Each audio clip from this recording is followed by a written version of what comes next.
देखो आदा राइटिंग का टास्क 1 है साडा बारग्राफ एकेडैमिक का।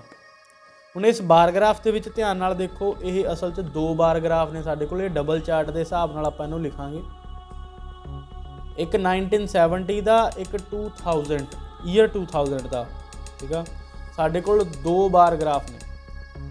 आपां इहदी स्टेटमेंट पढ़ते इन्होंने की लिखा होया, the chart show information about the percentage of man and women aged 60-64 who were employed in 4 countries in 1970 and 2000।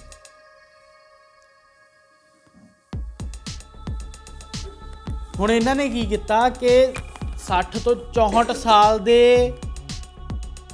बंदे ते औरतां ਉਹ लैदी कंट्री दे विच 4 कंट्रियां दे विच 60 तो 64 साल दियां औरतां ते मुंडे ਜਿਹੜੇ ਕੰਮ ਕਰਦੇ ਸੀਗੇ ਉਹਨਾਂ ਦਾ ਡਾਟਾ ਸਾਨੂੰ ਗਿਵਨ ਆ ਵੀ ਕਿੰਨੇ % ਲੋਕੀ ਕੰਮ ਕਰਦੇ ਸੀਗੇ। ਹੁਣ ਦੇਖੋ 1970 ਦੇ ਵਿੱਚ ਸਾਡੇ ਕੋਲ ਬੈਲਜੀਅਮ, USA, ਜਾਪਾਨ, ਇੰਡੋਨੇਸ਼ੀਆ ਵਾ। ਫਿਰ 2000 ਹੁੰਦੇ ਬੈਲਜੀਅਮ ਦੇ ਵਿੱਚ ਬਹੁਤ ਜ਼ਿਆਦਾ ਘੱਟ ਆਇਆ ਵਾ ਤੇ ਨੀਅਰ ਅਬਾਊਟ ਸਾਰੇ ਹੀ ਘਟੇ ਨੇ। मैन नहीं इन्ना घटे है जिन्ना वुमेन घट गई ने। हुण इहनूं आपां लिखना स्टार्ट करते हैं, किद्दां करना। इहदी जिहड़ी इंट्रोडक्शन बनूगी द इनफॉर्मेशन रिगार्डिंग ते बनावांगे पैसिव इंट्रोडक्शन बनूगी। The information regarding the proportion of male and female workers in different countries namely Belgium, USA, Japan and Indonesia of age 60 to 64 in years 1970 and 2000, comma, is depicted by 2 bar-graphs. The data has been calibrated in percentage। साडी ਇਹ ਜਿਹੜੀ ਬਣੂਗੀ इस दी introduction बनूगी। उस तो बाद विच आपां overall बनावांगे। In an overview it is vivid from charts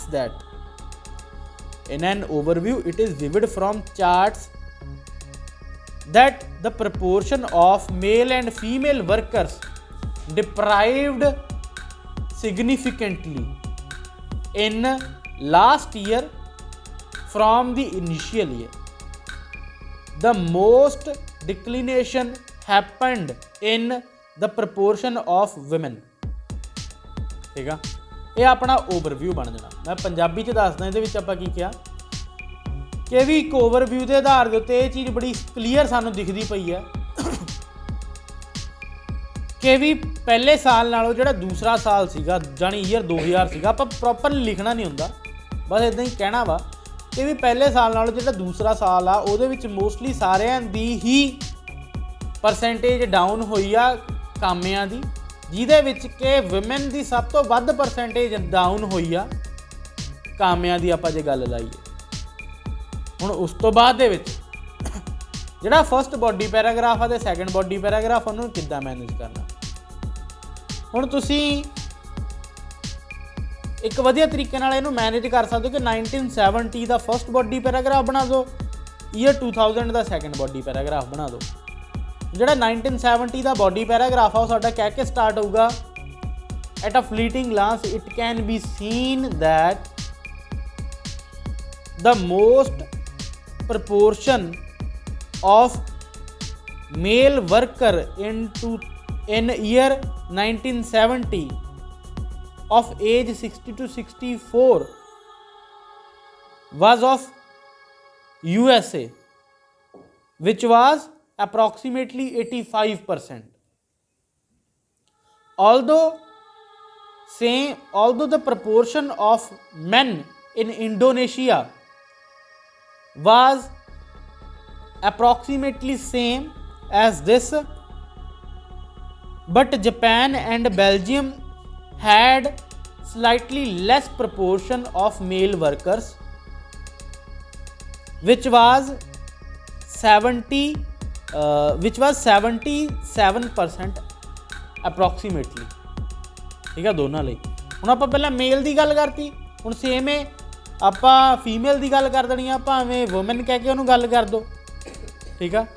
फिर उस तो बाद दे विच अपना फस्ट बॉडी पैराग्राफ 1970 वाला खत्म हो जाऊगा। सैकेंड बॉडी पैराग्राफ आप स्टार्ट करना, हुण तुहाडे कोल ऑप्शन है, ਜਾਂ ਤਾਂ सैकेंड बॉडी पैराग्राफ ਨੂੰ स्टार्ट करोगे तुसी इन ईयर 2000 कह के, ਜਾਂ तुसी स्टार्ट करोगे moving further comma in last year, ऐ कह के स्टार्ट कर सकते हो। आप इन ईयर 2000 कह के स्टार्ट करते, इन ईयर 2000 फिर कॉमा लगाया। Highest proportion was of man in USA which was same age the 19 age year 1970, ठीक है। मैं ये क्या कि भी जी 2000 आ ईयर 2000 वो भी सेम ही प्रपोर्शन सीगा अपने USA वालों का वध सीगा 1970 मांग, but now the percentage was decreased, पर हुण परसेंटेज घटी हुई सीगी from 85% in 1970, it remained only 77% in year 2000, भी 85% 1970 तो हुणे सिर्फ 77% रह गई सीगी ईयर 2000 दे विच। ते जिहड़ी इंडोनेशिया दी है ना इहदे नाल सीगी, where the percentage of man workers in Indonesia was identical in 1970, had comma पाके had a massive difference between both the percentage of near about 10%, जिथे कि कहते भी 1970 ਦੇ ਵਿੱਚ सेम जी अप्रोक्सीमेटली सेम जी है ना दोनों की परसेंटेज सीगी, बट हुण दोनों ਦੇ ਵਿੱਚ एक काफ़ी ਵੱਡਾ डिफरेंस सीगा 10% ਦਾ इंडोनेशिया ਦੇ ਨਾਲ USA ਦਾ। फिर उस तो बाद ਦੇ ਵਿੱਚ ਤੁਸੀਂ फिर कहना Belgium and Japan had identical या सेम या exactly same percentage of NA%। फिर उस तो बाद ਦੇ ਵਿੱਚ ਤੁਸੀਂ अपनी वुमेन की स्टार्ट कर देनी है। Least percentage was seen in Belgium of female workers which was only 5%, या which was only 5% या कहते हैं which was around about 5%। फिर उस तो बाद सारिਆਂ ਦੀ ਆਪਾਂ परसेंटेज दा देनी है। इस तरीके ਦੇ ਨਾਲ ਆਪਾਂ ਆਪਣਾ टास्क 1 कंप्लीट कर लेना।